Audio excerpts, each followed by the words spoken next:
We see younger girls with more UTIs, with more vaginal infections. I believe UTIs are because of the change of things that has happened in our diet. We have started consuming more and more refined things. Women per se hold toilets, so you will be holding on to excretory material for a very long time, which is teeming with bacteria. So if you're not evacuating also regularly, it will be bad. So if a person has PCOD, she may not have any problem except the ultrasound showing some cysts. Most allopathic medicines do not have the ability to cure a disease. They have the ability to control rapid run of the disease. 90% of the Ayurvedic medicines are not registered. They are not even under the FDA. Okay. 80% if you get them tested, they will have steroids. Example is our Baba Ramdev. He's been taken to the court. The cervical cancers are on the rise. Right. The reason is because we diagnose them very late. Infertility is per se on the rise because of these abuses that we are doing, whether it is in our lifestyle, whether it is in our diet. Very common example which I see in male infertility is using these gym supplements. Another very, very big thing where I have seen... So you won't recommend... I would not. तो क्या हाल है दोस्तों, welcome to the mentality once again. आज हमारे साथ एक बहुत ही स्पेशल गेस्ट हैं, doctor Manisha Singh. She is a gynaecologist. उनका 25-30 इयर्स का ऑलमोस्ट एक्सपीरियंस है गायनेकोलॉजी में। I have been wanting to have her for the longest time और आज वो एपिसोड आ गया है। I hope you are going to hear about a lot of things from the medical field और gynaecology के बारे में काफ़ी चीज़ें सीखेंगे। I hope you watch the whole episode and please do like, share and subscribe to the mentality. Now to the episode. I've had the privilege of hosting Dr. Manisha, who is a renowned gynecologist. She's been in the medical field and practicing gynecology for over 20-25 years. Vast experience. So आज हम उनके साथ बात करेंगे and I'm very glad that she's been able to take out time for us. So thank you so much, ma'am, for taking out time. And first off, I just want to ask you, how are you and how hectic things are? Thank you, Yash. Very good evening. I'm all good. Everything is fine. And doctor's life, I think we signed up for it. We know it is going to be hectic. So no complaints. ये आपका, is it something very specific to doctors? Or in general also, like how tough is it to, like, you've come here and abhi off camera you were saying that you again have to probably run to the office to the hospital. तो मतलब क्या, is this a regular affair या आप कैसे, how do you manage your time? Long story short, how do you manage your time? It's not about managing time. It's not my time. When you are a doctor, it's everybody else's time. I cannot say it is my life, my time. So I'm a gynecologist. I cannot decide when a baby wants to come. Obviously. Okay. So I cannot say no. It's my sleep time. So I am off work. I cannot be off work any time. So that's what we signed up for. That's what I said. Yeah. So we signed up for this, and the feel of holding life for the first time in your arms is something which I don't know. I cannot express. I think each and every gynecologist gets a kick out of it. That obstetrician's dream to have a live, kicking, crying child and giving it to the parents. It's a beautiful feeling. No, I'm sure, ma'am. I'll take this question forward. I just wanted to ask you, आपने सोचा था that आप इसी path पे जाओगे, you'll become a gynecologist, and because everything comes second if you become a doctor, and specifically in the field of gynecology. तो मतलब how was your career path? Did you always want to get into the medical field and specifically specialize as being a gynecologist? कैसा था your career trajectory? I want to understand. I was very young. I was around 7-8 years old when my mother had some issues, and my father was posted in Rishikesh as the barrage engineer That time the Rishikesh barrage was being built. Right. And my mother used to visit, I don't know if many people are aware of the name, Dr. Kutti. We used to call her Kutti Ma. She used to sit in a mission hospital, Ramakrishna Mission Hospital, and she used to do free service. And उनको कुट्टी माँ कहा जाता था. Right. So everybody used to go, touch her feet. And as a child, we used to go, कुट्टी माँ को दिखाने मम्मी को जाना है. So both the children's lunch packs were taken. And it used to be a whole day picnic for us. Because the timing was, to get her appointment was a big deal. And there used to be a lot of rush. So we used to look up to her. And one day I just asked my mother, what does she do? She said she's a gynecologist. I said, what did they look after the ladies? So since then, it was my childhood dream that I have to also become a gynecologist. And then in due course of time, as luck would have it, one of my mosses delivered with Dr. Jyoti Sharma. And there Dr. Kutti used to come as a consultant. So again, I relived that and it just reinforced my thing to be a... So basically, you were in direct contact with other gynecologists when you were growing up and all of that. So that basically influenced you. Yes. एक चीज ma'am मैंने भी notice करी है, specially with doctor, and please correct me if I am wrong, मेरी understanding जितनी है, I was from the commerce field and I was no great shakes at studies. I was a very average kid, बहुत ही average था मैं. And जो मेरी medical की friend है, पता नहीं कैसे बन गई, because हम commerce वाले थे, and she's a doctor. तो we were just having a conversation the other day and हम ऐसे ही discuss कर रहे थे कि कोई career path जब लेता है उनको बचपन से पता चल जाता है, और जो किसी को डॉक्टर बनना है वो ऐसा तो नहीं है ना कि 12th के बाद ग्रेजुएशन करी फिर उनको याद आया कि अब मेरे को डॉक्टर करना है, ऐसा कोई नहीं करना. अगर किसी को डॉक्टर बनना है वो स्कूल टाइम से ही उनका माइंड बहुत सेट होता है. तो mind, why is it so different with aspiring doctors जब ये स्कूल में होते हैं as kids when you are studying? बाकी लोग तो कितने, आई थिंक 85-90% लोग बहुत कंफ्यूज होते हैं अपने करियर पाथ को लेके. तो डॉक्टर्स का स्पेसिफिकली क्या होता है कि हाँ, is there something different in the mindset कि उन्हें पता होता है कि हाँ ये मुझे करना है, मैं कंफ्यूज नहीं हूँ, दिस इज वेरी सॉर्टेड. तो क्या माइंडसेट में क्या डिफरेंस रहता है? माइंडसेट तो I believe it's about their is empathy which I feel is there as a child when you're growing up. You know? And there are certain empathy as well as the strength. When I was in class 9, I remember my CJM teacher once, and she said she's going to be a very good doctor. I don't know why she said it. I don't know how she knew it. And because I was called, whenever there used to be a dissection in our times, we used to do a lot of dissection in our labs.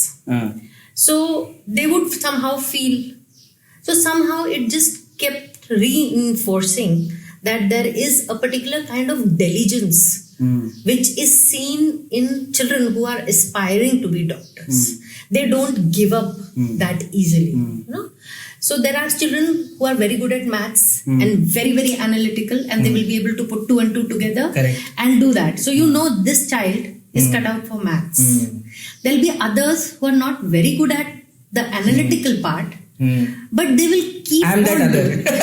I was like that. They will keep on doing a particular thing till they master it. Right. You know, that diligence probably is there in children who are aspiring to be doctors.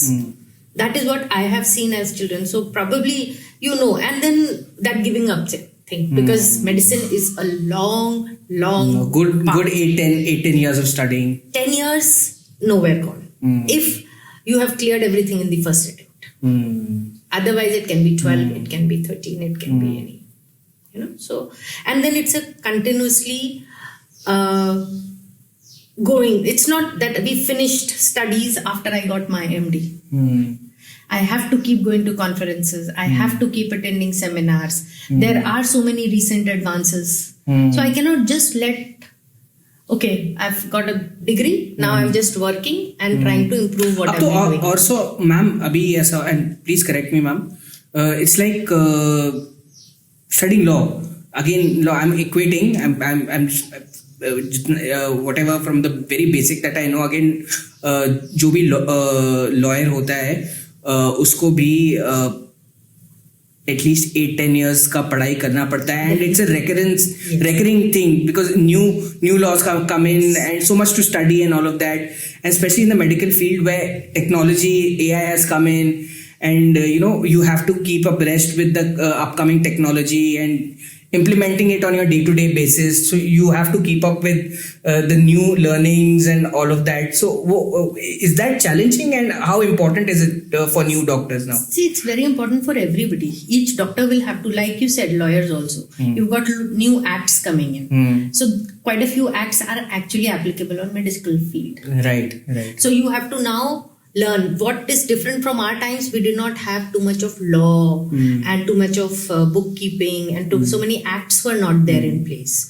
Now as doctors who are practicing, I have learned couple of at least 4 acts I have seen during my practice years which have come in and been imposed on the doctors.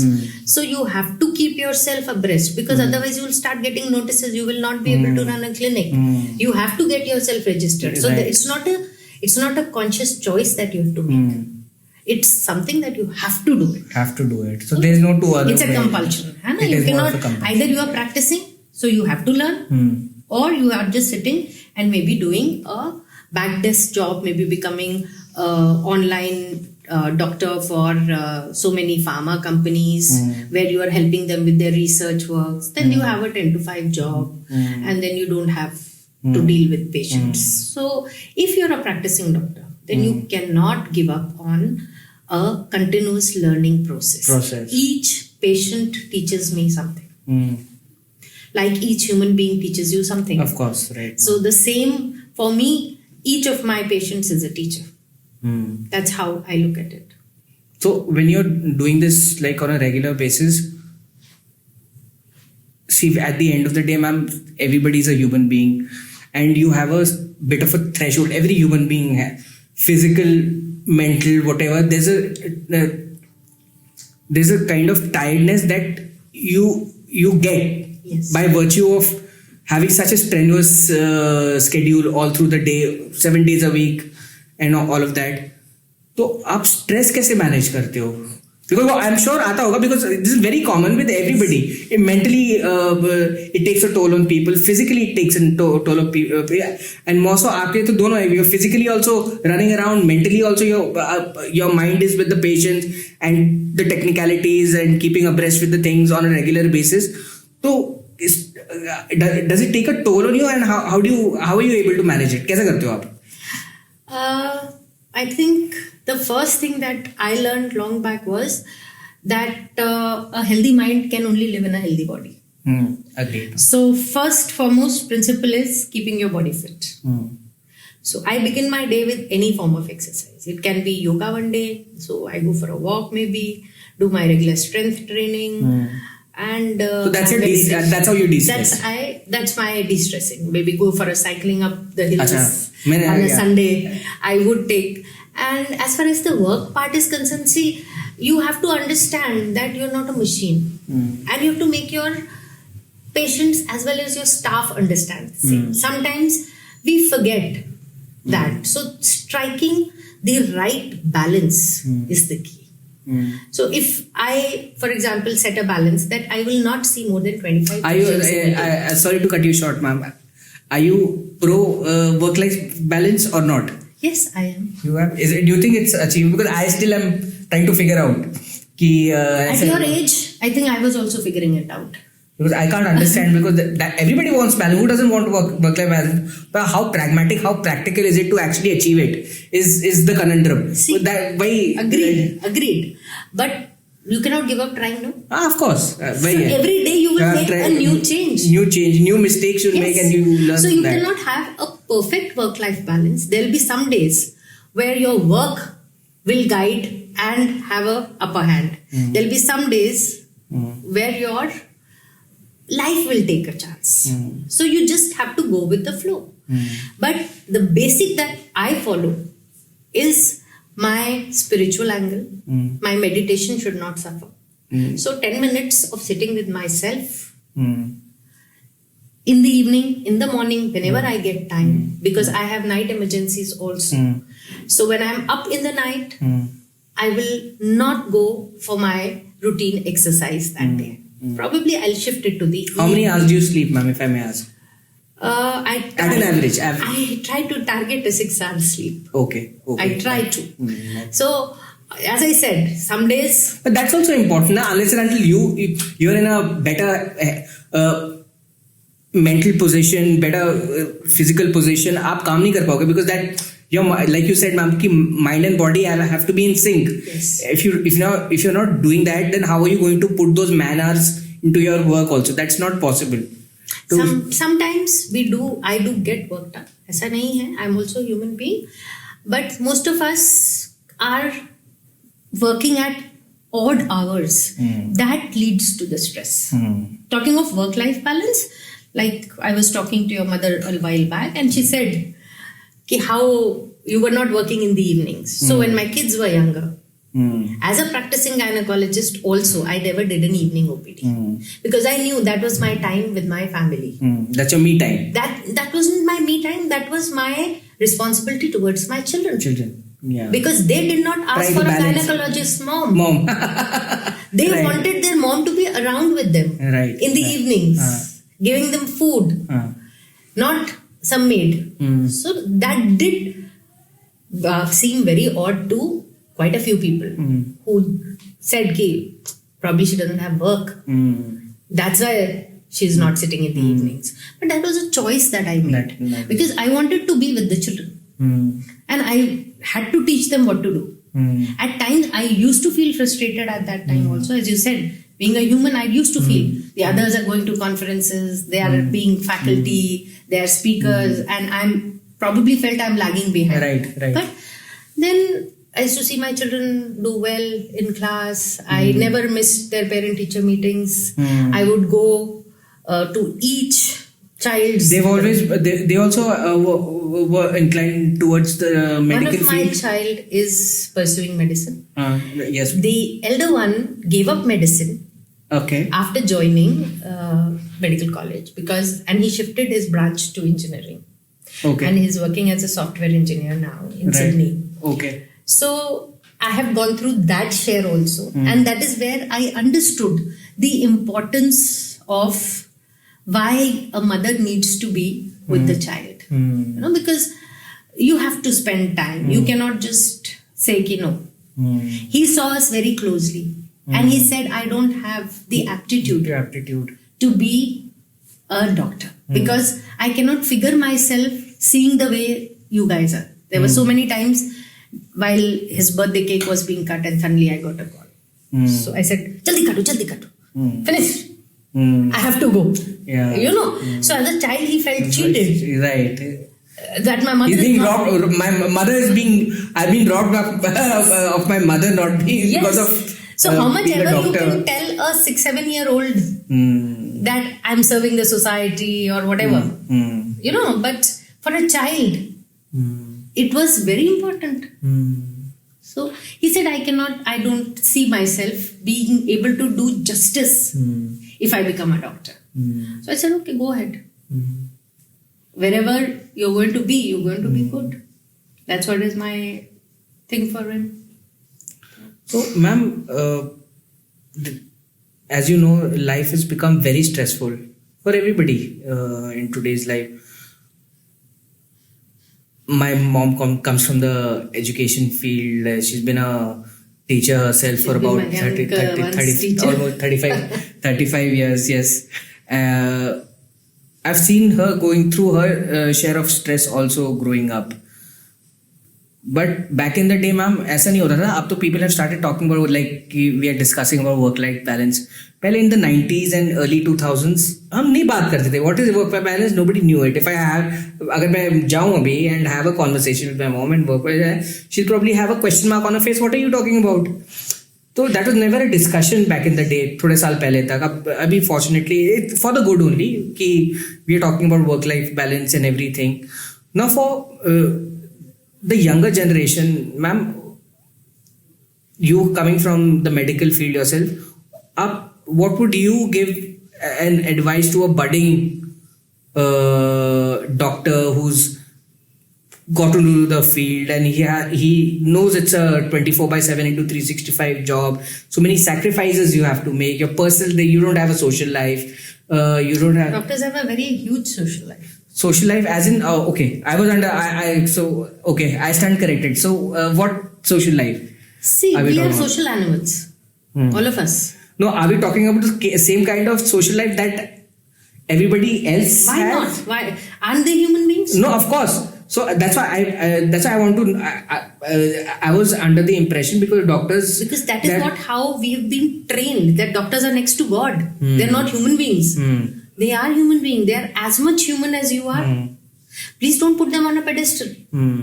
Try to think from their point of view. If you like to party hard, probably they also want to party hard. Of course. Right? Work hard, party harder. Yes, they also want to follow the same dictum. But their problem is that midway in the party they may get a call. They may get a call. So then they're- again yes. have to prioritize. Yes, so their party will be decided by the branch that they are in. Huh? So a person can party till 3 a.m.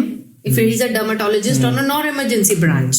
But I can party only till 10 o'clock because I know I have to go to bed at 10 just to be prepared for a 4 a.m. emergency. So Right. this is how and then being social animals, see, we have to conduct a lot of camps. We have to interact with a lot of patients as such also. And patients are generally public only.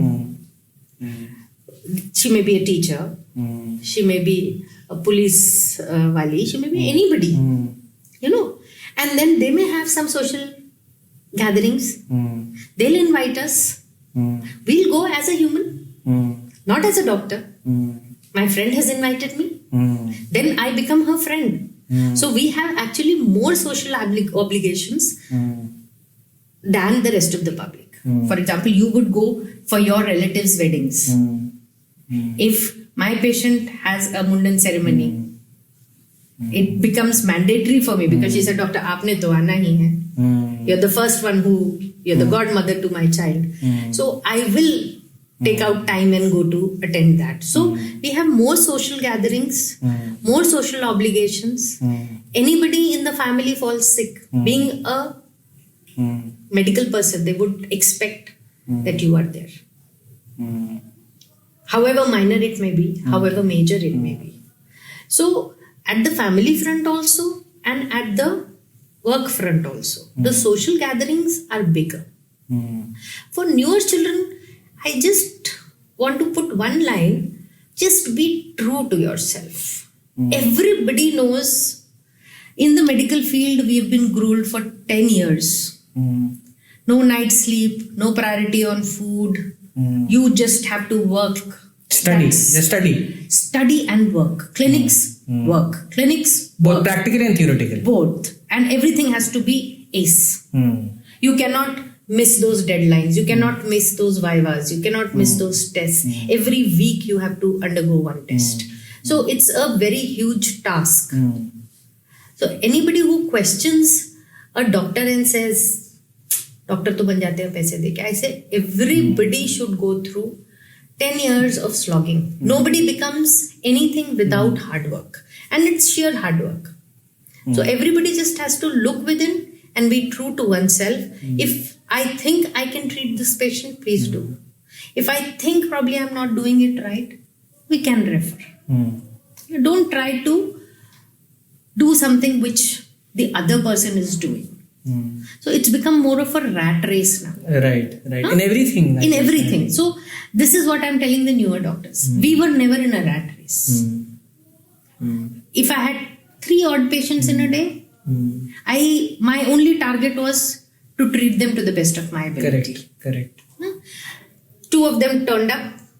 1 of them did not turn up. I was okay. As our times were.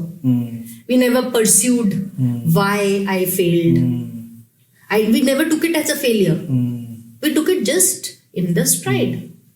Probably we were raised that way. Right. In school also. The competition was that everybody has to participate. Right. So even if you were coming 6th or 7th or 10th or 12th, did not matter. Right. And the teachers never told us कि you have to strive to be number one. They just told us participate करना जरूरी है. Correct. And that is what you got the points for. Right.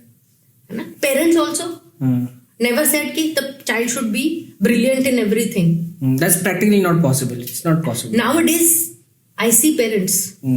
ये अच्छा बोलता नहीं है, ये खेलता अच्छा नहीं है, इसमें अच्छा नहीं कर Are they रहा. putting more pressure on the kids than back in the day, ma'am? Back in the day, there was no pressure. Ma'am, There was hardly any. वो pressure का कुछ मेरे पे Pressure was like pressure was. This is more of a South Asian or a certain culture like the Chinese also put a lot of pressure on their kids and all when it comes to education and being the best in whatever their wards want to do and pursue and all of that. There's a certain push and there's a certain expectation. This is more of a South Asian phenomenon with parents. So what you are saying is पहले इतना नहीं था, अब ज्यादा हो गया is what you are saying? Family culture ही तो South Asian है. Where else do you see families? So, correct. That is why. So wherever there's going to be a family, what would be the core of passing down the values? That's how it is structured. So if you don't have a family system in place, then it's an individual choice. Then we are looking at individuals. An individual may be good at something, an individual may not be. It's my choice, my life. Then that concept comes through. Here, we want that I achieve this much. So my child should probably be slightly more than me. So I have seen both ranges of parents, but generally now when I'm seeing every child from class 1 to class 3 taking tuitions. Our times we did not have the concept of tuitions, you know, because English schools we were taught. So we were told that okay, English तो वहाँ पे तुम्हें पढ़ाई देंगे ना. That is why we've sent you to an English medium. Rest Hindi was our mother tongue at home. Right. So my mother used to just keep, while we were eating food, she would just read the chapters and we would next day go and write out the question answers. We never mugged Hindi question answers. We never had to write the spelling mistakes because we were talking clear Hindi at home. Now we are not talking clear English at home. We are not talking clear Hindi at home. The same goes in the schools also. Right.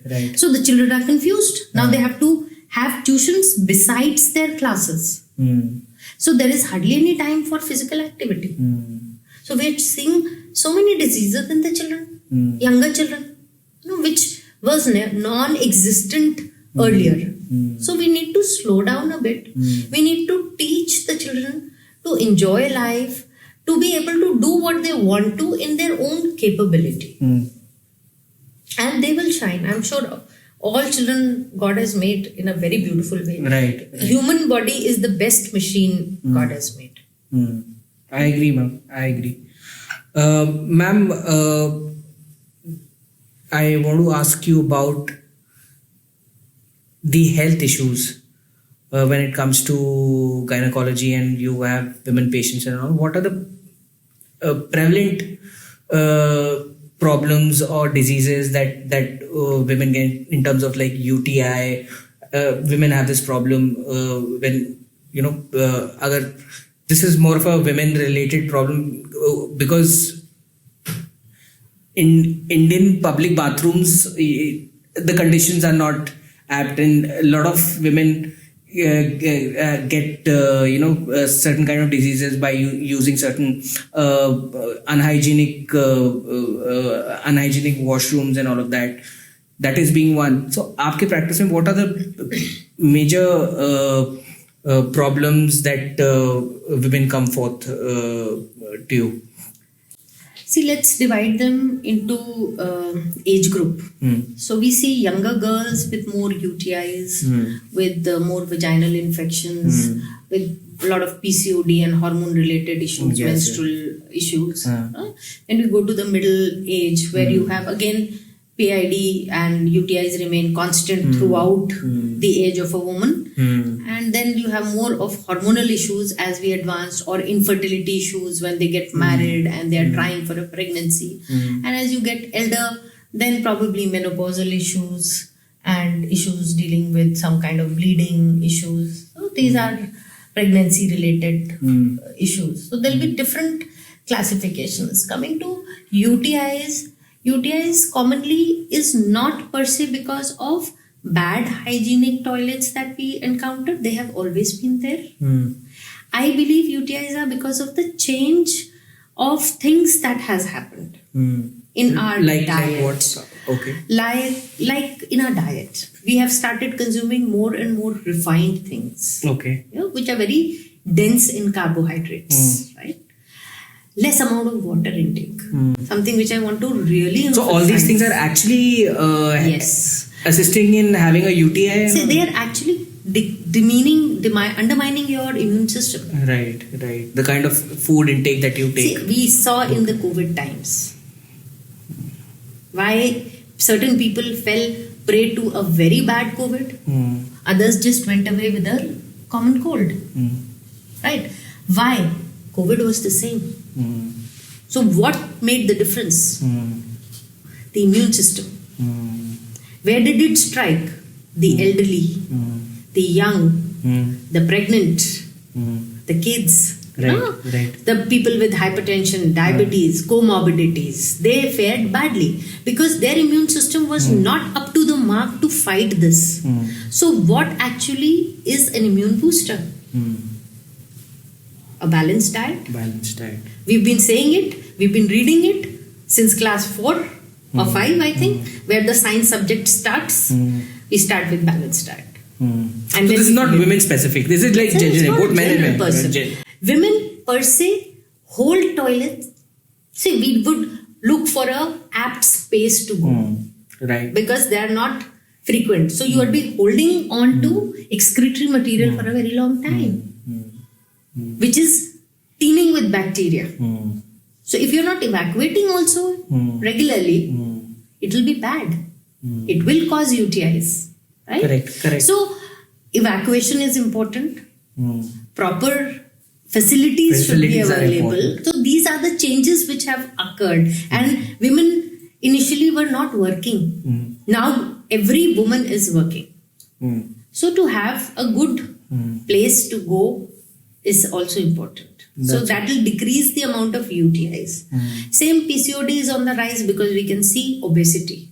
For the purpose of our viewers, if you can just give us a slight bit of an insight about what PCOS is, and is it curable, and what are the misconceptions regarding PCOS? See, PCOS, the full form is polycystic ovarian syndrome. So some people confuse it with polycystic ovarian disease. So disease means when the ovaries is showing small cysts, then you are suffering from that disease, right? Now, when it becomes a syndrome, means that disease has already caused certain effects, which are now visible. So then it becomes a more generalized kind of a problem. So if a person has PCOD, she may not have any problem except the ultrasound showing some cysts, right? If we diagnosed it at that time, probably it's very easy to cure. Certain lifestyle modifications is all it takes. That's provided you take in early preemptive measures to... See, preemptive, we just diagnose it accidentally. Suppose a girl comes to my OPD and she says, I'm having pain in abdomen since 2 days. So we send her for an ultrasound and the ultrasound shows polycystic ovarian disease. So that's how we pick it up. She has absolutely no complaints regarding PCOD. It was just an accidental pickup. So then if we start from that time of the lifestyle modification, probably she will not change into a polycystic ovarian syndrome. Correct. Right. If we do not, mostly we do not diagnose it like this. Everybody is not that fortunate that they will go for a ultrasound just like that, right? So we just see them when they have hair growth on their face or they have acne which is not going, or they are not able to shed weight, or they have sudden hair loss, or some pigmentation on the neck region. That's how girls come to us, or some menstrual irregularities. That's how PCOS presents with. By that time it has happened, PCOD is already there. The disease is already there, right? So once these effects have occurred, only lifestyle management will not be able to reverse the disease. Then you need drugs. That as a proper taking allopathic medicine. Yes, then you will require something to bring it under control. And once it's under control, then you can continue the control on diet. And these medicines, correct me if I'm wrong, ma'am, these medicines that you take during this period and all of that, the potency is pretty high of these. See, none of the allopathic medicines have a low potency. They cannot be. No, but ऐसा भी होता है ना ma'am, that you 200 mg, 400 mg, 500 mg. This is a misconception. Okay. See, this is a misconception. All the allopathic medicines will have a potency. It does not matter whether 5 milligram or 10 milligram. Now that has to be decided on the degree of the disease that you're having. That's why. So it's not that if my disease is very severe, I would probably require a 10 milligram. A 5 milligram, if I take, it's of no use. It's of no use. Right? So that is what the doctor has to decide, how bad your disease is and what is the potency of the drug that you. So it's not the strong or the weak.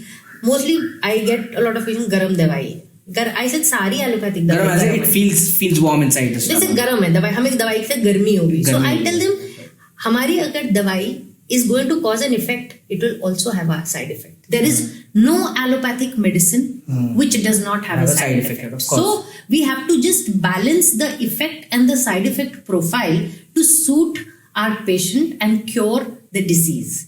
Most allopathic medicines do not have the ability to cure a disease. They have the ability to control the rapid run of the disease.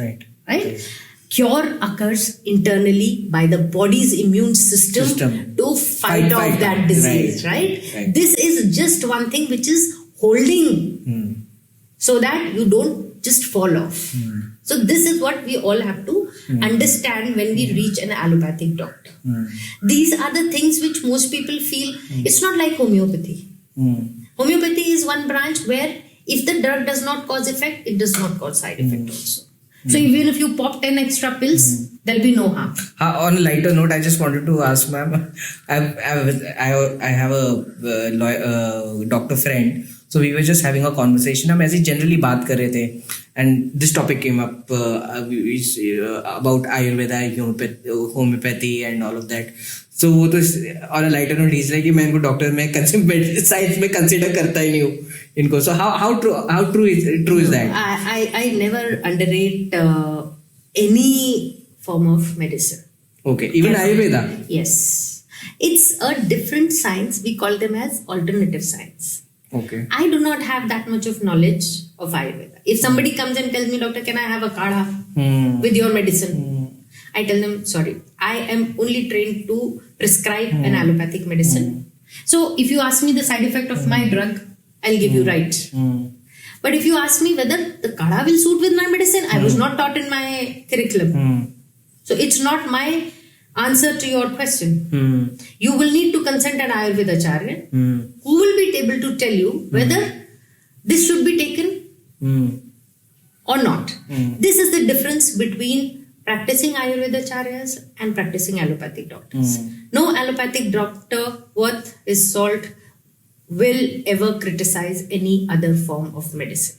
Right. Because we know exactly the limitations of our medication. We always say it's not 100%. We try.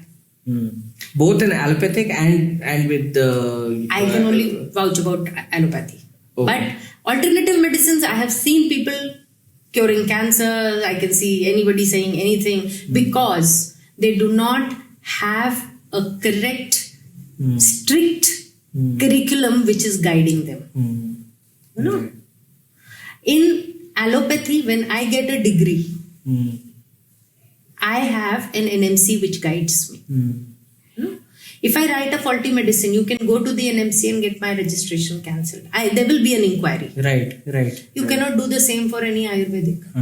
90% of the Ayurvedic medicines are not registered. They are not even under the FDA. Okay. 80% if you get them tested, they will have steroids.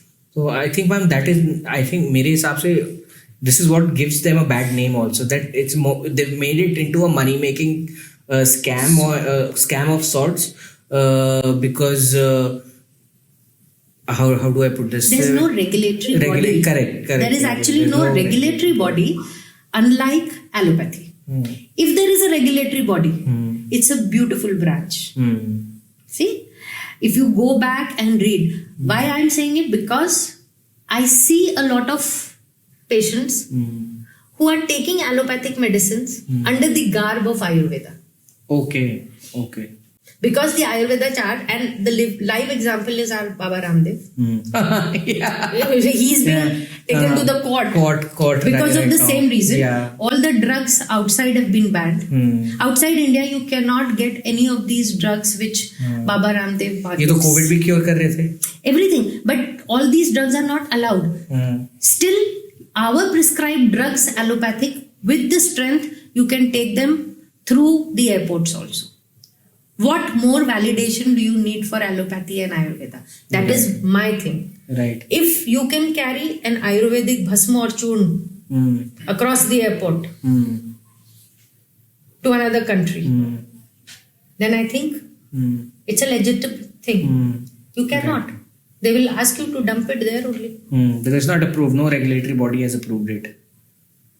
And if it goes and it is tested, it will be laced. So why do you think, and especially I don't want to get into the politics of things, but the kind of government that we have now, who promote all of this, these branches of organic Indian sciences, if you may call it. So they've been pushing this, but why haven't they set a regulatory body like you just said and promote it and globally promote it, considering our government professes and believes in this and they should propagate all of that. So at least get your basics correct. Have a regulatory body first. So वो क्यों नहीं हो रहा है? That I think the people on the top will be able to answer. But I, as a end user, this is what I find. I believe in Ayurveda. I do not see. Why I believe in Ayurveda is because it is what our religion has taught us since we were very young. The efficacy of certain normal things that we have at home. Whether it is coriander, the ghar ke nuske, these are all drugs basically. All of them, whether it is clove, and quite a few of the allopathic drugs also have their basics in them. Some of them have a carminative mixture, some of them have antacid properties. They have medicinal value. Right? Only thing is that we have not been able to make a quantified thing. So there should be a promotion. Now what is happening is there is demeaning of allopathic medicine. Now the Ayurveda want to practice allopathic medicine as doctors. So the fight is, so you're not convinced with your branch, that means. I do not want to practice Ayurveda. Anybody tells me you write an Ayurvedic drug, I tell them no, please. I have absolutely no knowledge. I don't want to earn from that because I have no knowledge of that. But the other fight is the homeopath also wants to be an allopathic doctor. The nurses also want, I want to be a doctor. The homeopathic doctors also want to... So these are all alternative medicines. Now they want that all of them should be given the post of doctor and allowed to write and do surgeries as allopathic medicine. So we say then abolish Ayurveda and the alternative medicines. There should be just one consistent, Yes. So if you are having 3 fields of medicine practicing, Unani practicing differently, Ayurveda practicing homeopathy, so there is a total confusion. Now the patient doesn't know. Correct. When he or she gets cancer, suddenly they don't know who to believe. The cancer drugs are very expensive. Correct. So then they start shifting towards the Ayurveda. Right. Right. The jadis and everything. Correct. Now they leave that treatment in between. When the relapse occurs or complications occur, they go back to the allopathic in a very bad state. Then most of the time there's nothing much to do. Much to talk about. And then the whole blame comes on the allopathic medicines. So we always say, follow one pathy. Go ahead with that. If you're convinced that Ayurveda is going to cure you, please stick to Ayurveda. Follow the doctor, the Ayurvedacharya who is treating you. Then don't mix pathies. There should be a true line of treatment which should be there. And it has to be consistent also. It has to be consistent. You cannot keep, and mostly that's not healthy also, because I see a lot of people, including I'll take the liberty of saying this on behalf of my mom also. We have a problem as Indians to self-medicate also. We have a problem if something allopathic is not working, let me try Ayurveda, ये try कर लेते हैं, homeopathic try कर लेते हैं, सब अपने आप try कर लेते हैं.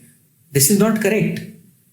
If you are, and I have also had this conversation घर पे with mom also, उनको problem है, but the only problem is this is such an Indian mentality कि if we have an XYZ problem, you have the doctor consultant, पहले हम खुद देख लेते हैं, let me Google and all of that. This is another problem that we have this, and creating misconceptions about the cures and then googling about medicines किया है, हम कर लेते हैं, बाद में देखेंगे. अभी मेरी एलोपैथिक मेडिकेशन चल रही है, अब ये तो मेरे को लग नहीं रहा है कुछ हो रहा है, तो होम्योपैथिक वाले डॉक्टर हैं उनसे मैं एक बार पूछ लेता हूँ, और वहां से भी मेडिसिन आ गई, और वहाँ वो भी मेडिसिन साइड बाय साइड चल रही हैं. तो मेरे साथ तो ऐसे बहुत बार हुआ है. I have had a fight. That's a common fight, I think, everywhere. तो उसका what is the solution to that, ma'am? See, I just tell all the patients, and through you, I would like to tell all the masses also, कि please pick one pathy. Mostly allopathy or modern medicine is required for an acute phase. So I don't say, as I always say, I do not give up on any pathy. But being an acute, if suppose you have a very, very severe cold or a bad throat, very commonly everybody gets it. So I say, when you're having fever, when you're having high grade problems, very bad sputum, please go and meet your doctor. They will advise you an antibiotic for 2 or 3 days or 5 days. So that please complete that course. Then shift to Ayurveda or homeopathy so that you don't get that infection in future. Correct. Right. It should be an interval. Ayurveda is a way of life. It is not medicine. That is what we need to understand. The Ayurvedacharya will tell you whether you have a cough prime or you have a pitta dosh or whatever is the reason for your... He will find that dosh, and then he will want to give you a diet schedule that this is what you have to eat, this is what you have to omit, this is the sleep timing, this is the rise timing. It is a way of life. You cannot just say, मैंने ये पुड़िया खा ली है and now my thing is going to go away. It's not going to go away. That's not how Ayurveda works. Right. So we have to go to the basics, follow the basics, whatever the Ayurvedacharya has said. And if you're coming to a doctor allopathic, please follow 5 days of antibiotic. No, I'm feeling very good after 3 days. Why should I take the other 2 days? Doctor को तो पैसा बनाना है. उनको तो 5 दिन की दवा लिखनी थी, उन्होंने लिख दी. Now I'm 3 days, I'm okay. I'm not taking the rest. So what you've done? You have invited drug resistance. Next time, this particular drug will not act, and those bacteria have defined a resistance against that drug. God forbid, anytime you reach a state where your immune system is very weak, we will not have antibiotics to fight it. Correct. And that is what we are dealing with. Antibiotic resistance is a big challenge in most of the doctors' lives. And then they say कि वो तो दवाई सही नहीं दी doctor. Doctor has got 10 medicines to prescribe. It is your body which has to uptake it, use it, and kill the bacteria. Right? That's how it works. Right. Ma'am, you must be having patients coming up to you every day. What are the general misconceptions that women generally have when they want to consult a gynecologist, or they're not able to figure out the bodies, how the body is reacting, what are the problems. General misconceptions क्या होते हैं with patients when they come to you? Mostly तो ये होता है कि doctor के पास pregnancy के अलावा कभी कोई जाना ही नहीं होता गायनेकोलॉजिस्ट के पास. That's the commonest one. Okay. I don't know how many gynaecologist के पास आते हैं every year for their checkup. पर आना चाहिए. This is what you. Definitely. How do you know what's going on in your body? So every year or six by yearly also. Yearly one If you're, I would suggest, even if everything is all right, Yes. in spite of that, Yes. just to visit a gynecologist. yes, to check. every year after the age of 30, I would say it is mandatory, especially if you've finished your childbearing. See, cervical cancers are on the rise. Right. The reason is because we diagnose them very late. People will say, I was just having white discharge. There's nothing else. Now the discharge is very foul smelling. By the time the cancer has already spread, we detect it very late. So if there was some tests which I was going through, how do I diagnose diabetes in so many patients? Suddenly I'll Right. see one person and say, you've lost a lot of weight. Oh, isn't it nice I've lost weight? I said, you've lost weight in a bad way. Please get your tests done. Okay, doctor, my sugar is 400. No. So I said, when did you last get your sugar done? See, insurance karaya tha, tab sara body test hua tha. So thanks to the insurance people, now we have some tests being done. In a routine way. And so many things diagnosed suddenly, out of the blue. And in a good way, because you're able to get it treated. So this ideology of letting the disease knock and tell you. You take the. Yes. You make take a cautionary. Yes. We've always been taught prevention is better than cure. So why do we not do it? So diagnostic tests are like a prevention. If every year I am getting an ultrasound done, and at the age of 40 I suddenly see a small fibroid, I know till last year there was nothing. Right. So if something can be done, we can pick it up early. Ma'am, when patients come to you, ये तो बहुत ही important question है. मेरे को लगता है I think ये सभी करते हैं and I am also as guilty as everybody else who does it. हम हर चीज़ गूगल करके क्यों चले जाते हैं डॉक्टर पे और डॉक्टर से आर्ग्यू भी कर लेते हैं. नहीं अब तो डॉक्टर्स ने, I have seen it with me in Gurgaon. Ma'am, I was in Gurgaon for about 8-9 years. I was working there. I have been to doctors and वहाँ पे I have seen, in maths की बात बता रहा हूँ मैं, एंड वहाँ पे मैंने बोर्ड देखा था विद रेफरेंस टू कि long story short, that poster on the doctor in the doctor's clinic said कि if you have googled something you are in the wrong place, keep Google home, that is why you are here, that is why we have studied here. So that was the gist of it. तो हम क्यों करते हैं ऐसे? Now I have seen it with everybody including my mother. Why we started googling and arguing with the doctor कि हमने तो Google पे ये पढ़ा था, ये है, तो आप तो कुछ और बता रहे हो. It's, I think it's a growing up thing. That's how the society is advancing. There's so much there on the social media. So much information. Now, how do you say which is right and which is wrong? So, ठीक है. I also get patients, so I tell them, please jot it down on a piece of paper. And send me those questions. आपके साथ हुआ है कभी? हमेशा होता है. प्रेगनेंसी में तो बहुत ज्यादा होता है कि हमने गूगल करके सारा कुछ. तो आई हैव सेड कि गूगल बाबा ने जो पता है वो बता दो. जो हम भी सीख से आ रही है, हम भी सीख लेंगे. हम सीखेंगे तो नहीं. My message to all my patients and through you to all the people is Google. When do we go to Google? I went to a particular place once and I was very unhappy with the place I was staying. I was very, very unhappy, very annoyed. I tried my best to curse that guy who was there. I asked him for a bed sheet change. I asked him for the pillow change. He would not do it. He wouldn't come on. He wouldn't answer the bell. So I went and wrote a big review on the Google. Suddenly everything was in place the next minute. So that's how Google works. You have a bad thing. You went out all your negativity on that platform. So you puked. You read, it has got all social media, 80% of it is negative. If you have something positive, you hesitate in sharing. Correct. On social media. Right. Why? नजर लग जाएगी. Right. हमारा Indian thing is नजर लग जाएगी. So they will not go and write something positive ever on Google.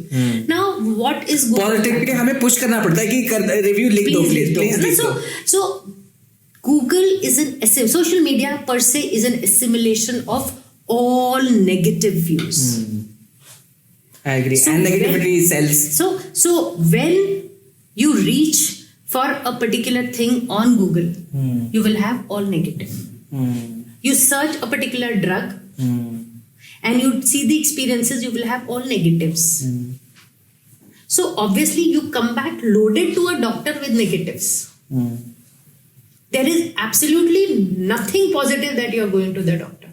Now the whole thing that the doctor's responsibility becomes to first take out that negativity from you, instill some positivity, and because negative empowers you so much that you are not able to assimilate what the doctor is saying at that time. आपका दिमाग इतना pro negative होके आया होता है ना, doctor मेरा तो लिवर खराब हो जाएगा इस दवाई से, डॉक्टर मेरे तो इससे रैशेस भी हो जाएंगे, and what if I die from this, so who will be responsible.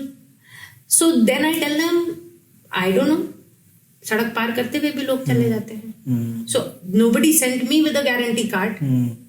I can only offer what I have to heal to you, whether it is in the form of a drug, whether it is in the form of my words or in form of my emotions that I'm going to transfer to you. That I can as a doctor. Besides that, healing only God can do. None of us have the power to heal anybody. We just try. Correct. So, if you are doing Google, you are actually harming yourself because you will not be able to assimilate what the doctor is trying to tell you. And the doctors also do not have so much of time that they will sit with you and they will explain to you. They'll say, अच्छा ये तो Google से सब पढ़ के ही आया है, तो हमको तो क्या ही करना है, दवा लिखनी है जाओ. No, you're asking for it. Yeah? I mean, if you want a laid back, slack diagnosis from a doctor, she's giving it to you. तुम इतना बढ़ के आए हो, अपना खुद डॉक्टर बन के आए हो. Then you can always take a consultation with the Google. हाँ, वो कर लो. There will be a time when probably minor things would be treated by AI through these platforms. Maybe. Then it's perfectly fine. But when you're coming to a person for their help, you should take it from there. It's just like learning to swim and you're telling the coach, Google में तो बोला था right hand अच्छे से चलाना चाहिए, आप left क्यों चलवा रहे हो? It will be something like that. Correct. So then you're actually doomed to drown. No trainer would be able to save you at that time. Same is with the doctors. Ma'am एक और बहुत ही important question है that needs to be addressed. This is a personal anecdote also that I would like to share myself. आज के time इतना stressful life हो गया है, every walk of life, every domain, irrespective of the industry, wherever they are working and all that, lifestyle हमारा change हो गया है. Mental health has become a major issue now, right? So in your field, ma'am, when women come up to you with their gynec problems and all of that, and I'm sure it must be affecting them mentally and all of that. So what suggestions do you give to patients कि मतलब ये आप balance बना के रखो, अगर आप ये करोगे तो इससे थोड़ा सा you feel a little better, because obviously if you're going through physically if you're going through something, from a woman's perspective she's going through that, थोड़ा सा it affects them mentally also. So how to balance that? आप कैसे, how do you try to convey this message to patients? Mental health is a part of being disease free. You cannot say कि I have a disease and you cure me of the disease and everything is going to be fine. So you have to be physically as well as mentally strong to be able to cope up with a particular disease. So whenever you have a physical ailment, you're bound to get affected mentally also. Because physically, if you're not up to the mark, you're not able to do your daily duties, you feel very tired, so you feel helpless. And being helpless is not a good feeling. So as a doctor, what I can only say is I can give you the way to cure yourself with drugs. But that's again a time pass. Till that stress is over. Correct. But day to day, that this does not happen, you'll have to find inside only. As we started and I told you, you have to look within. You cannot look outside for the cure. You will have to look within for a physical as well as mental cure. You sit down with yourself for 10 minutes and your body is going to tell you what's going wrong, where it is going wrong. Mental capabilities are much stronger. Your mind is very, very strong. It can empower your physical ailments sometimes. But that you will have to figure out why. Was my diet bad, which led to this episode? Was my sleep timing bad? See, why are we talking of stress? What is the cause of stress? We don't sleep on time. We don't do the work at the desired times. I see so many children and I ask them, what's your schedule? जैसे ma'am रात में 12 बजे के बाद हम पढ़ते हैं. अच्छा, not correct. वो पढ़ने का टाइम सोने का टाइम है. So ये सबको पता है कि सोने का time should be between 10 to 6. You should be asleep. By 10. And at least 7 hours of sleep is required for body's healing. So we are not giving enough time for our body to heal and repair and recover. So whatever stress that we are coming, it's just going on getting multiplied. Now that leads to oxidative damage. Now oxidative damage means that we will be having a lot of free radicals. And that is what is going to produce the disease. Right?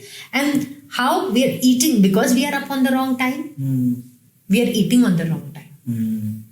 And eating all nonsense in the night. You know? So you do not have an evacuation in the morning. So your bowel habits are wrong. Your feeding habits are wrong. There is absolutely no concept of fasting in our thing. Or people are doing such prolonged fastings, which is also bad. So that idea of having a balanced life is gone. You know, Gita says samatva. Samatva means the balance. That is what all our scriptures say. To attain that. It's not easy. And we would be gods if we attained it. Right. But yes, we have to start working each day to try and be as near as possible. Having 2 liters of water every day. Very simple thing. But how many you follow it? You know, hardly. हम बीमार हो गए. Having aerated drinks almost every day, loaded with sugar. Our times things were different. I see school children when I go for a talk somewhere to the schools. When we were in school, there used to be 1 or 2 odd obese girls in our class who had actual some genetic issues which led to that. Still, they were not let off easily. अभी तो body shaming वाला concept आ गया, तब तो नहीं था, तो तब तो हम मोटी ही कहते थे उनको. मतलब all through we used to make sure कि she was reminded every day that this is not right. You know, the very skinnier ones were also not left. Dandi. You know, everybody got called old stereotypes. That was all previous things, you know. But now when I visit school, I see there are very few girls who would be in the normal BMI range. Body mass index. Yes. So that means we are struggling with obesity issues right in the beginning, even when they have not begun their sexual careers. So we are already sending a diseased lot into the mainstream.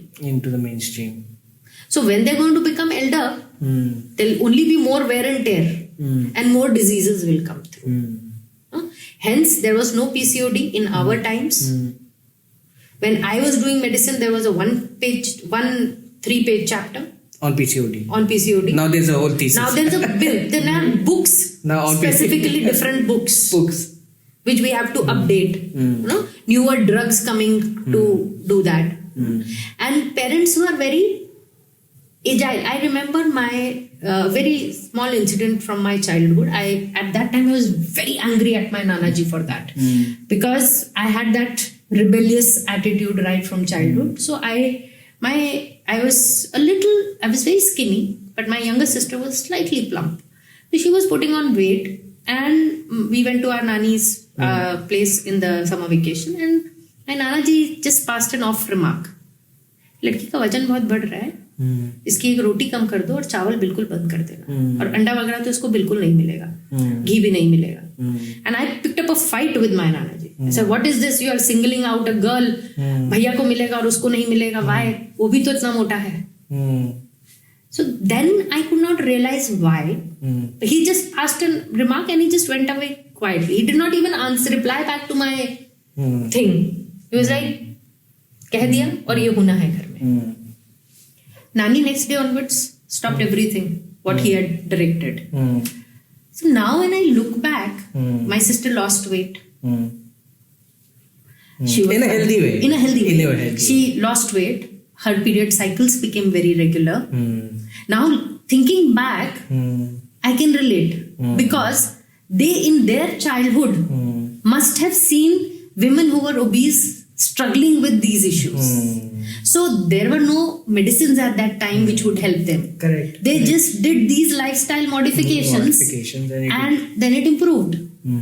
Don't we see so many infertile couples who are obese, addicted to alcohol, tobacco, not being able to conceive? Correct. You know, the first advice that is given is give up these drugs. Right?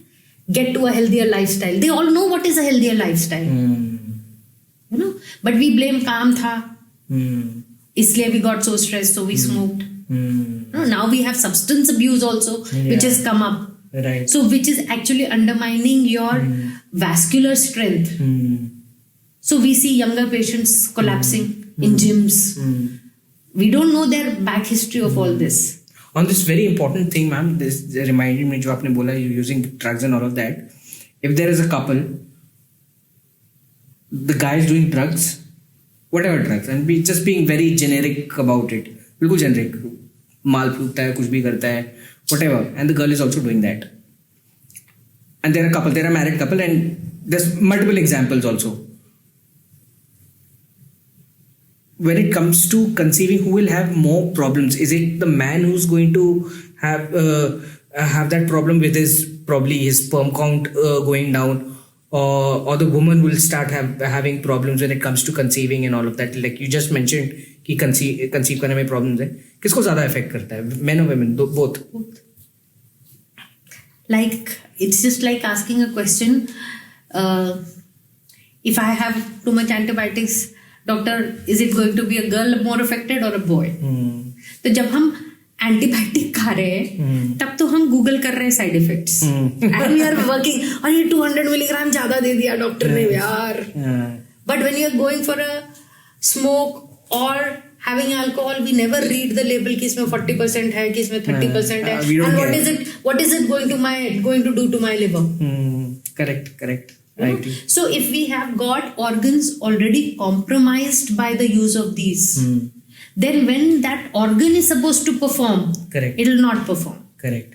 Now if the male has been a weaker partner, we don't know, as we are not doing any tests serially, you know, so how do you know whether the male is already weak? You never did a sperm count for the male before he got married. If we did a sperm count, we would know, okay, his pre-marital sperm count was this, and now after you this, can do that. Like sperm count is just like any other blood test. Okay, you can just go and get it done. Yeah, right.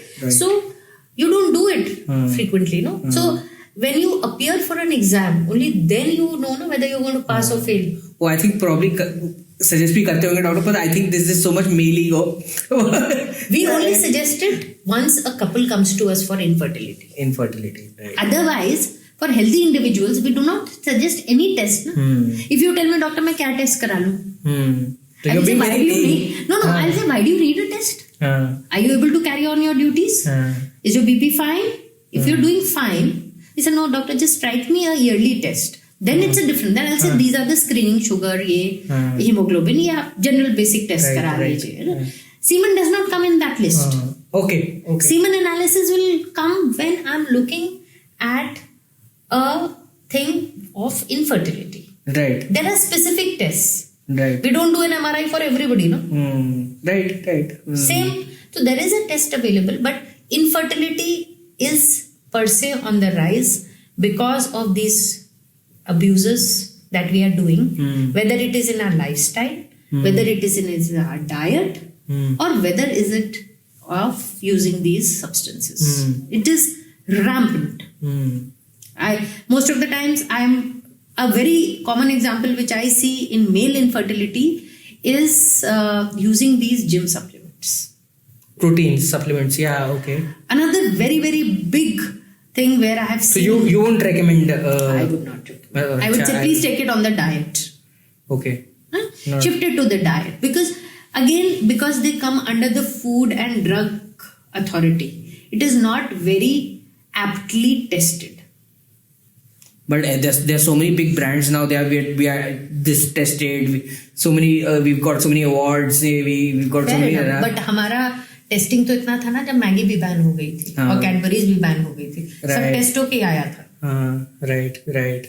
One specific thing that you feel, one particular person will have to get into that nitty gritty, find that particular thing which he feels is laced in this particular thing, and take it to the authority with a complaint. Correct. Then the entire thing is going to be tested. Right. With respect to that particular adulterant. Right. Only then it comes out. So what's safer? It's better if you have a natural source from where you can get it. My recommendation would be all said and done, preserved तो है ही ना, preservative तो होगा ही. Correct. Any powder cannot stay in the dabba for a long time. There must be some chemicals. Some preservative to hoga to keep it for 6 months. Correct. I agree. Yeah. So, like we are saying, processed food is known to cause cancer. Same wise, some preservatives are also known to. They are also drugs. तो दवाई लेने के लिए इतना जब हम हिचकते हैं बीमारी में, तो हेल्दी उसमें हम ये दवाइयाँ क्यों खा रहे हैं? They are even worse than drugs. So my approach is कि ऑर्गेनिक उगाना है ना, अपने घर में उगाइए. पहले जैसे हम उगाते थे, जितनी भी जमीन है उसमें उगाइए, नहीं है तो गमले में उगाइए. Eat what you grow. Correct. Farm to plate. Try to eat what you're cooking at home. Not what you can afford to buy. That's not status. But don't you think, ma'am, this has become more of a cultural thing than if everybody now, just to give you an example now, कितने fruits हैं, I'm forgetting the name. We've started calling them superfoods.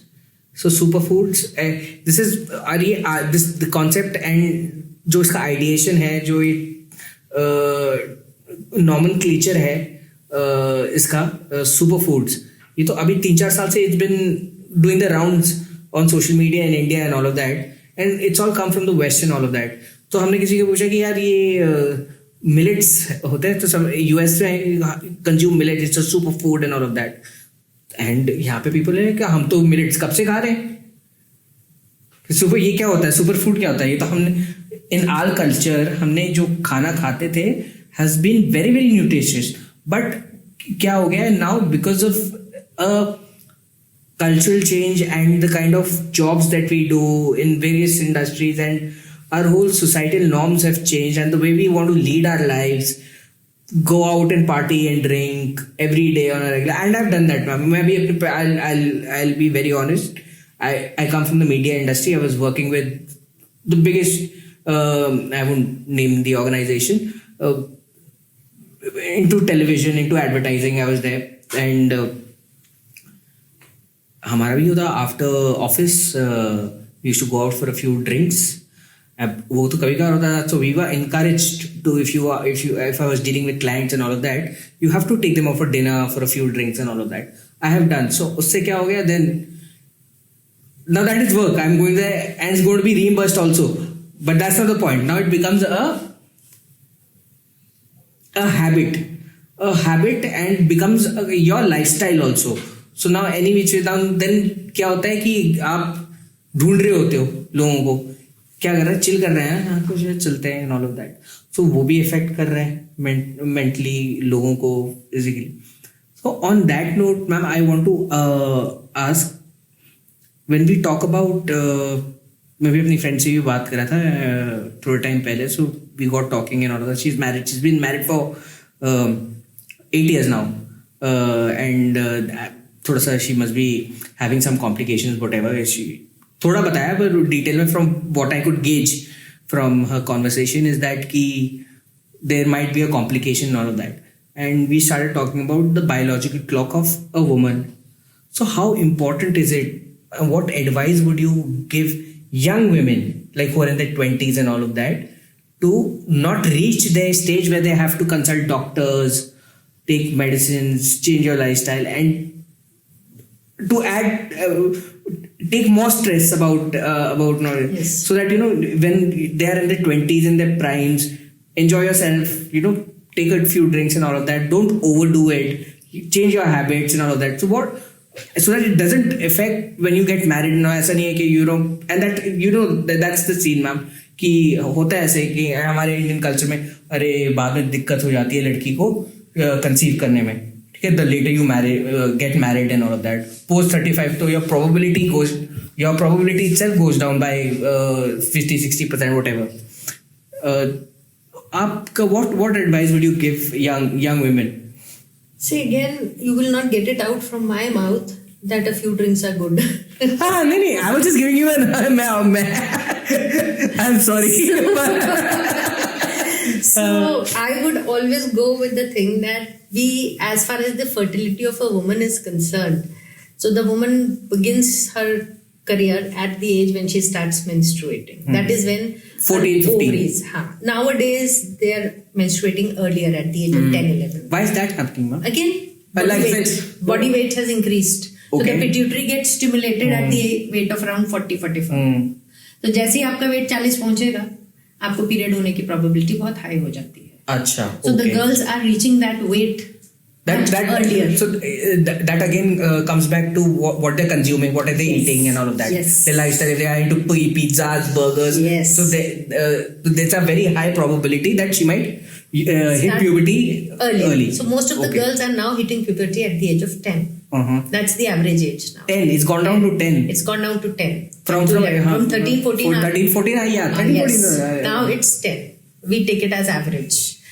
In our times, we used to take it as premature, precocious puberty. So that is how it is advancing. So if your ovaries start working at the age of 10, they will start to decline after a certain time. So till 26, they reach their peak.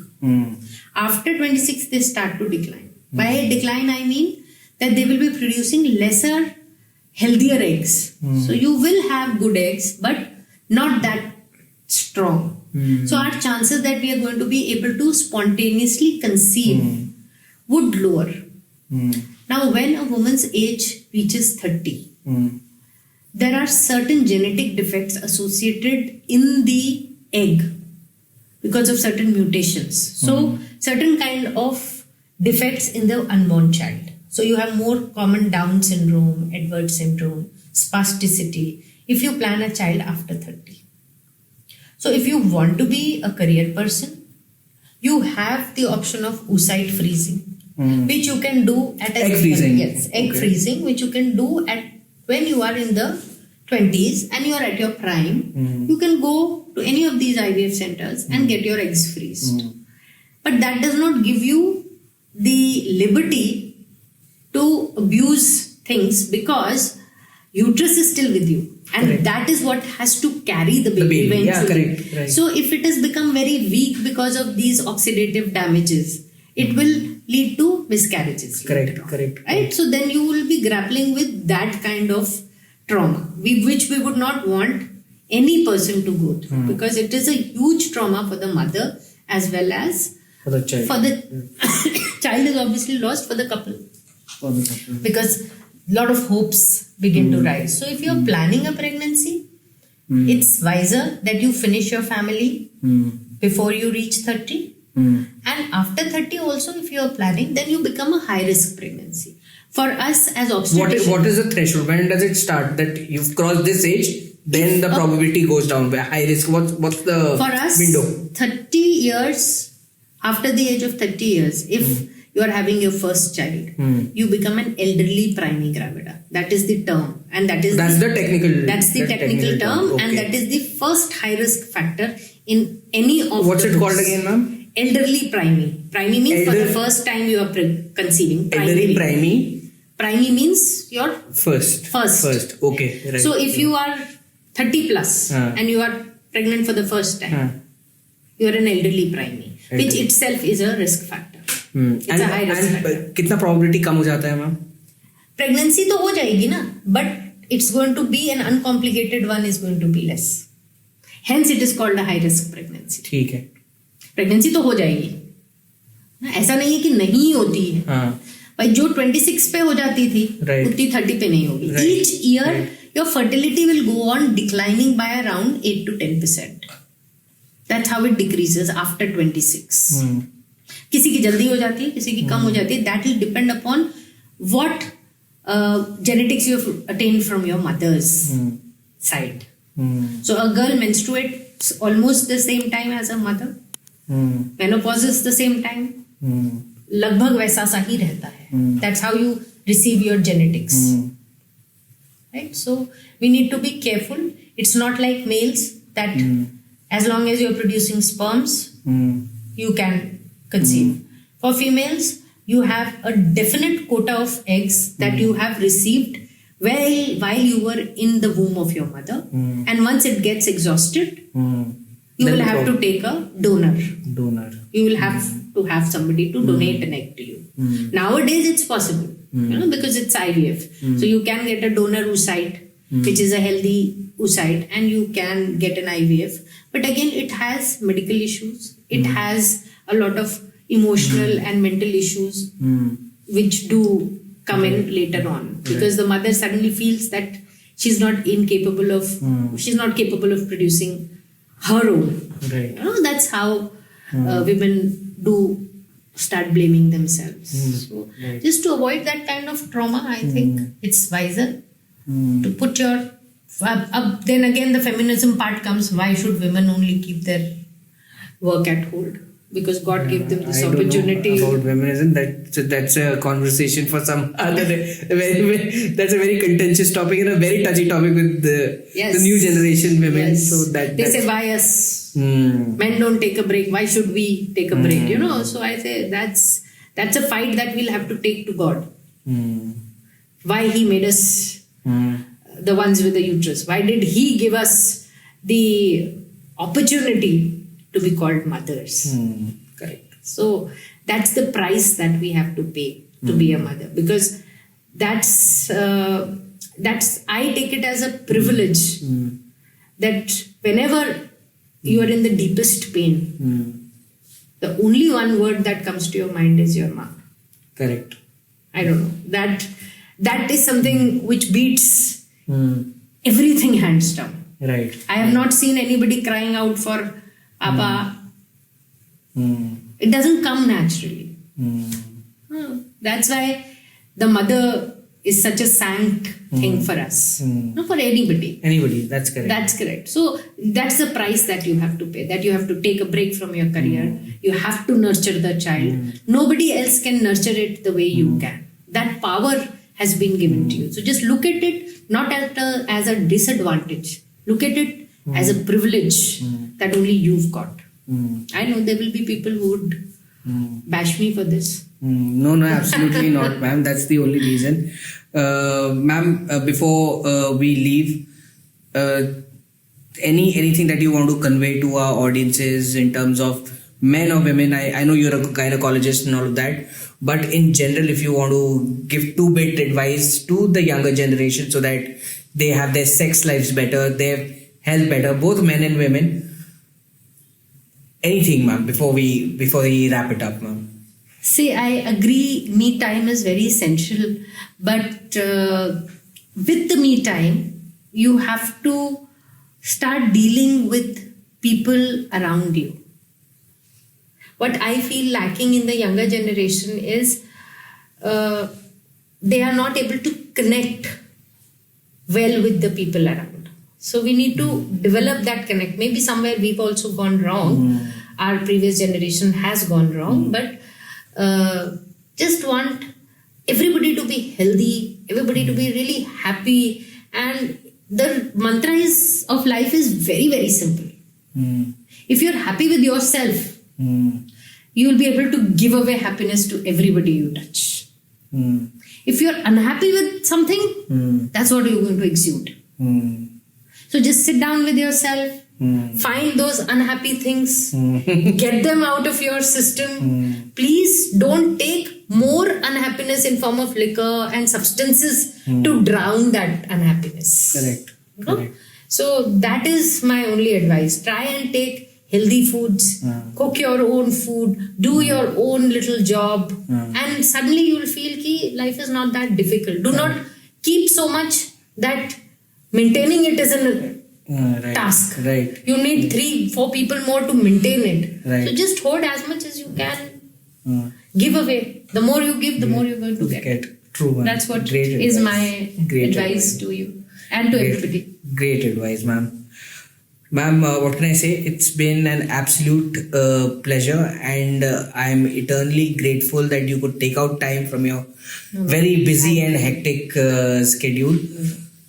From myself, from the mentality, big thank you for coming on for the podcast. And I would love to have you over again at your convenience, any which ways, ma'am. It's been a pleasure. Thank you so much, ma'am. Thank you. Thank you. Great. Sarve Bhavantu Sukhina. That is my last to everybody. Thank you so much. So दोस्तों, that was the conversation that we had with Dr. Manisha. मैंने बहुत कुछ सीखा. Hope ये conversation आपके लिए बहुत ही insightful रही होगी. कुछ भी आपके questions हैं comment section में आप बिल्कुल बताइएगा कि आपको कैसी लगी ये conversation, कैसा लगा ये episode. आपका support बहुत ज़्यादा ज़रूरी है, इसलिए मैं फिर से आपको बोल रहा हूँ to like, share and subscribe to the mentality. Thank you.